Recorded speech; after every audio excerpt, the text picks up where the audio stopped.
Frères et sœurs, soyez bénis par la part de Jésus. Je voudrais partager avec vous aujourd'hui donc un texte sur la parole de Dieu. Je voudrais parler et partager avec vous de la seule chose qui peut nous rendre agréables à Dieu, la foi. Et certes, la foi biblique, la foi que Dieu nous demande. Au chapitre 11 du livre des Hébreux, vous est écrit que « Or, sans la foi, il est impossible de lui être agréable. » Au verset 11, au chapitre 11 du verset 6, « Or, sans la foi, il est impossible de lui être agréable. » La foi, les amis, les frères et sœurs, est en relation avec deux choses, avec le futur et l'invisible. Il nous est dit, « Or, la foi est une réalité de ce qu'on espère et l'attestation des choses qu'on ne voit pas. Si je vois, ce n'est plus la foi. Je dois croire et voir quelque chose d'invisible et qui n'est pas encore arrivé dans ma vie. » La Bible nous dit dans le chapitre 15 du livre de la Genèse qu'Abraham a été appelé par Dieu à sortir de chez lui et à contempler le ciel. La Bible nous déclare que lorsque Abraham a levé ses regards vers le ciel, bien, il voit une multitude d'étoiles dans le firmament.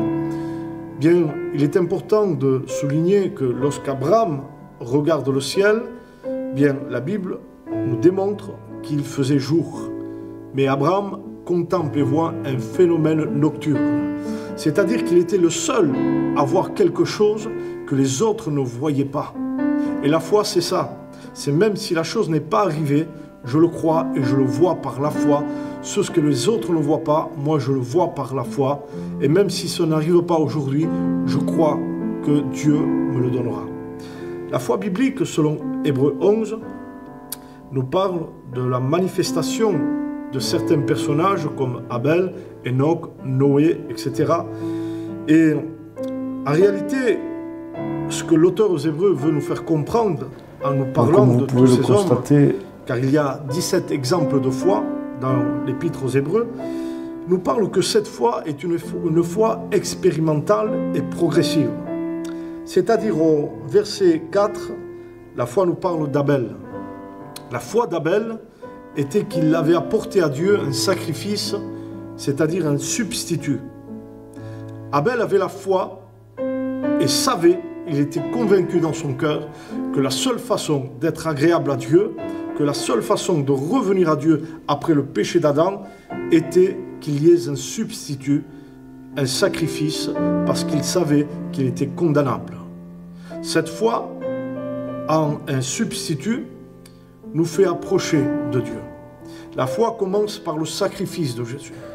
La foi commence lorsqu'on est convaincu qu'il a été notre substitut. Lorsque nous savons que la seule manière de s'approcher de Dieu, c'est en Jésus. Il dira, je suis le chemin, la vérité et la vie. Nul ne vient au Père que par moi. Alors, il est important, mes frères et sœurs, de commencer notre foi en le sacrifice de Jésus. Puis cette foi, lorsque je crois en Jésus, lorsque je crois au sang de Jésus, bien cette foi doit m'amener à marcher avec lui, comme il est écrit au verset 5, c'est par la foi qu'Enoch fut transporté. Enoch était un homme, selon la Bible, qui marchait avec Dieu. Il a marché avec Dieu pendant longtemps. Bien, la foi en Jésus doit me pousser à avoir une marche avec Dieu. Lorsque je marche avec Dieu, bien, je dois prendre aussi l'exemple de foi de Noé, qui travaillait avec crainte. Noé était un homme qui craignait Dieu. Et qu'est-ce que la crainte? La crainte, ce n'est pas la peur. La peur m'éloigne de Dieu. La crainte me rapproche de Dieu. La crainte, c'est de savoir que les regards de Dieu sont sur moi nuit et jour. Donc la Bible nous dit que Noé était un homme qui craignait Dieu. Je marche avec Dieu dans la crainte. Je marche avec Dieu sachant que je suis sur le regard du Dieu créateur. Puis cette crainte doit se transformer et doit évoluer pour que je sois comme Abraham. Abraham, nous dit la Bible, était un homme qui obéissait à Dieu. Dans ma crainte, dans ma marche, dans la foi, dans le sang de Jésus, bien j'obéis à la parole de Dieu. L'obéissance à la Bible, l'obéissance à la parole de Dieu. La foi, ce n'est pas la croyance. La foi, c'est l'obéissance. La croyance, selon Jacques, et une croyance, une crédulité que les démons aussi peuvent avoir. Mais nous ne parlons pas de croyance, nous parlons d'obéissance. La foi, c'est que j'obéis à ce qui est écrit dans la parole de Dieu. La foi n'est pas sentimentale, n'est pas émotionnelle, elle n'est pas intellectuelle, mais la foi, la véritable foi biblique, c'est d'obéir à la parole de Dieu. Je crois et j'obéis à ce qui est écrit. Même lorsque tout va mal, je crois en la parole de Dieu. Il est écrit dans le livre des Romains, au chapitre 10, verset 17, que la foi vient de ce que l'on entend. Et ce que l'on entend, c'est ça, c'est la parole de Dieu. Cette parole, je obéis à cette parole, et cette parole me donne la foi. La foi n'est pas un miracle, la foi n'est pas un prodige.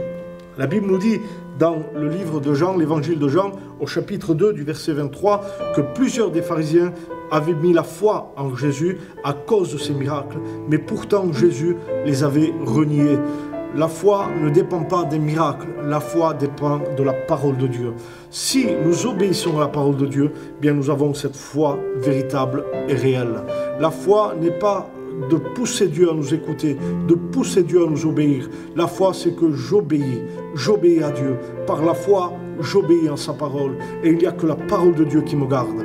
Il n'y a que la parole de Dieu qui m'encourage. Il n'y a que la doctrine de la parole de Dieu qui fera que ma foi soit une foi biblique et vraie. Je vous encourage à ne pas vous laisser emporter à toutes sortes de foi émotionnelles parce que vous serez déçus. Déçus dans votre cœur et dans votre marche avec Dieu. Mais croyez en la Bible, croyez en la parole de Dieu qui est la source de la foi et votre vie sera fondée sur un fondement solide. Que le Seigneur vous bénisse. Priez pour moi, je prie pour vous. Soyez richement bénis.